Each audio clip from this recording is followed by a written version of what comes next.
Bismillahirrahmanirrahim. Assalamualaikum warahmatullahi wabarakatuh. Salam sejahtera bagi kita semua. Salam, namo buddhaya, Om Swastiastu, salam kebajikan. Yang terhormat Ibu Yulianti SPD MPD selaku dosen pengampu mata kuliah telaah kurikulum, dan tak lupa pula teman-teman kelas 2020B yang saya cintai dan saya sayangi. Pada pertemuan kali ini yang disampaikan oleh kelompok pertama yakni landasan dan asas kurikulum. Oke. Sebelumnya saya akan memperkenalkan anggota kelompok kami. Yang pertama ada Danang Adi Kumara. Saya sendiri selaku moderator teman-teman ya, yaitu dengan NIM 082. Saya Ferdiana Wela Anggraini, NIM 090. Saya Erina Sofi Indrawati, NIM 092. Perkenalkan, nama saya Muhammad Faisal Fahri, nomor NPM 0086. Oke, Pak. Untuk selanjutnya adalah penyampaian materi yang akan disampaikan oleh Ferdiana Wela Anggraini. Waktu dan tempat dipersilahkan. Di sini saya akan menjelaskan mengenai pengertian dari kurikulum. Apa sih itu kurikulum? Kurikulum adalah sebuah seperangkat rencana pembelajaran sebagai pedoman dalam penyelenggaraan kegiatan pembelajaran dalam mencapai tujuan dari pendidikan nasional. Nah, selanjutnya saya akan menjelaskan mengenai landasan kurikulum. Landasan pengembangan kurikulum pada dasarnya merupakan faktor-faktor yang harus diperhatikan dan dipertimbangkan pada saat mengembangkan suatu kurikulum lembaga pendidikan, baik itu di lingkungan sekolah maupun di luar sekolah. Mengapa perlu dipertimbangkan? Karena apabila landasan kurikulum yang diterapkan tidak sesuai, maka yang menjadi taruhannya adalah para peserta didik.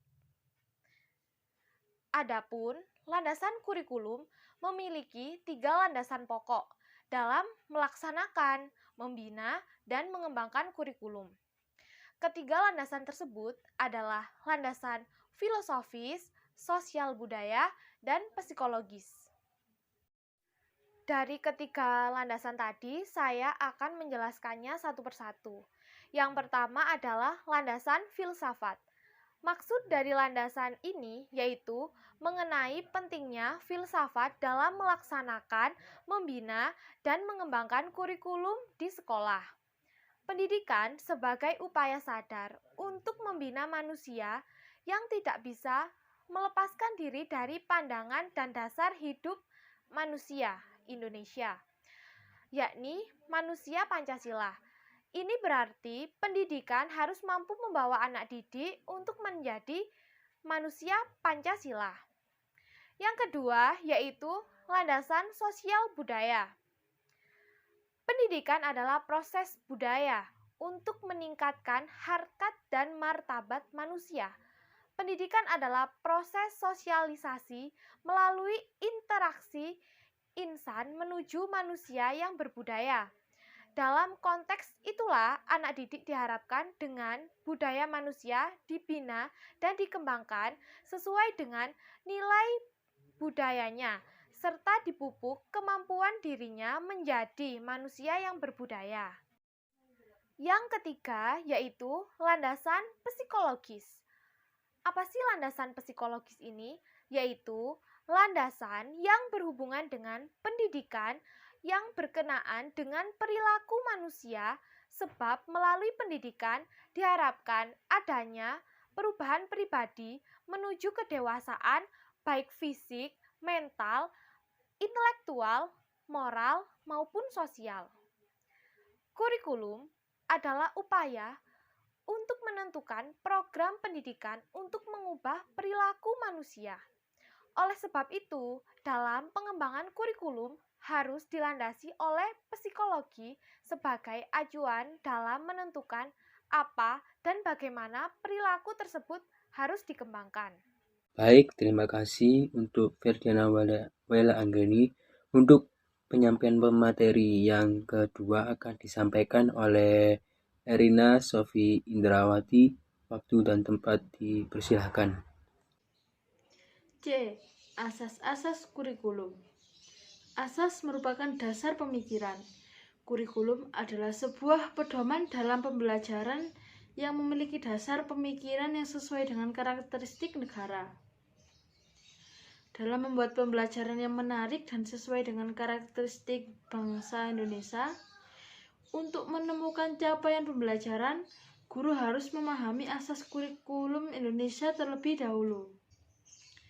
Macam-macam asas-asas kurikulum. Yang pertama yaitu asas religius. Salah satu asas perkembangan kurikulum adalah asas religius atau agama. Pada asas religius, kurikulum yang dikembangkan dan diterapkan berdasarkan nilai-nilai agama. Sehingga dengan adanya dasar ini, kurikulum diharapkan dapat membimbing peserta didik untuk menjadi pribadi yang lebih baik dan memiliki iman yang kuat, teguh terhadap ajaran agama, berakhlak mulia, dan diimbangi dengan ilmu pengetahuan yang bermanfaat baik di dunia maupun di akhirat. Yang kedua yaitu asas filosofis. Berkaitan dengan filsafat atau tujuan pendidikan, filsafat dan tujuan pendidikan berkenaan dengan sistem nilai yang merupakan pandangan seseorang terhadap sesuatu, terutama berkenaan dengan arti kehidupan. Dalam perkembangan kurikulum, filsafat menjawab hal-hal yang mendasar bagi perkembangan kurikulum. Ketiga yaitu asas sosiologis. Asas ini dikenal dengan asas sosial budaya. Asas ini berkenaan dengan penyampaian kebudayaan, proses sosialisasi individu, dan rekonstruksi masyarakat. Keempat yaitu asas ilmu pengetahuan dan teknologi atau yang disingkat dengan IPTEK. Berkembangnya IPTEK secara langsung berimplikasi terhadap perkembangan kurikulum yang ada di dalamnya, yang mencakup perkembangan isi atau materi pembelajaran, strategi pembelajaran, metode, dan media dalam pembelajaran, serta penggunaan sistem evaluasi. Secara tidak langsung, hal ini menuntut dunia pendidikan untuk membekali siswa agar memiliki kemampuan memecahkan masalah yang dihadapi sebagai pengaruh perkembangan ilmu pengetahuan dan teknologi. Terima kasih untuk Erina Sofi Indrawati. Untuk yang pemateri selanjutnya adalah saya sendiri. Di sini saya akan membahas tentang peranan atau manfaat kurikulum. Jadi apa aja sih peranan dan manfaat kurikulum itu? Jadi ada 3 teman-teman ya, ada 3 peranan dan manfaat kurikulum, yaitu yang pertama adalah peranan konservatif. Oke. Apa itu peranan konservatif? Salah satu tanggung jawab kurikulum itu adalah mentransikan atau menafsirkan lah istilahnya, atau menafsirkan warisan sosial bagi generasi muda. Dengan demikian, sekolah sebagai suatu lembaga sosial, pendidikan itu adalah lembaga sosial teman-teman, yaitu sebagai suatu lembaga sosial dapat mempengaruhi dan membina tingkah laku siswa sesuai dengan berbagai nilai sosial yang ada di dalam masyarakat. Kenapa kok masyarakat? Oke, kembali lagi teman-teman ya, siswa atau kita sendiri mahasiswa itu lahir dari masyarakat gitu, kira-kira seperti itu. Sejalan dengan peranan pendidikan sebagai suatu proses sosial, yang kedua adalah peranan kritis atau evaluatif. Yang pertama tadi apa? Peranan konservatif. Yang kedua kali ini yang selanjutnya adalah peranan kritis atau evaluatif. Kebudayaan senantiasa berubah dan bertambah. Sekolah itu tidak hanya mewariskan kebudayaan yang ada, melainkan juga menilai dan memilih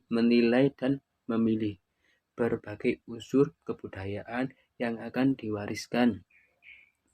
Dalam hal ini, Dalam hal ini, kurikulum turut aktif berpartisipasi dalam kontrol sosial dan memberi penekanan pada unsur berbagai kritis.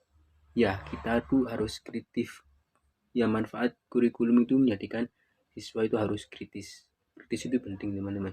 Nilai-nilai sosial yang tidak sesuai lagi dengan keadaan di masa mendatang itu dihilangkan karena serta diadakan modifikasi dan perbaikan. Dengan demikian, kurikulum harus merupakan pilihan yang tepat atas dasar kriteria tertentu gitu. Di kurikulum itu juga evaluatif, maksudnya kesalahan-kesalahan atau proses berikutnya itu menjadi pemikiran atau evaluasi di masa yang akan mendatang gitu. Kira-kira seperti itu. Yang ketiga adalah peranan kreatif. Di kurikulum berperan dalam melakukan berbagai kegiatan kreatif dan produktif. Maksudnya begini, dalam artian menciptakan dan menyusun suatu hal yang baru sesuai dengan kebutuhan masyarakat di masa yang akan datang, tentunya di masa yang akan datang, karena kita para muda itu adalah pejuang-pejuang masa depan gitu. Pemuda-pemuda sekarang adalah pejuang-pejuang masa depan. Untuk membantu setiap individu dalam mengembangkan semua yang ada padanya, maksudnya minat dan bakatnya, mungkin menurut mata kurikulum menciptakan pelajaran, pengalaman, cara berpikir, terus kemampuan, dan satu lagi itu apa lupa saya. Oh ya, keterampilan yang baru yang memberikan manfaat bagi masyarakat. Oke, masyarakat dan masyarakat tentunya ya. Ketiadaan peran kurikulum tersebut harus berjalan secara seimbang, atau dengan kata lain terdapat keharmonisan di antara ketiganya itu.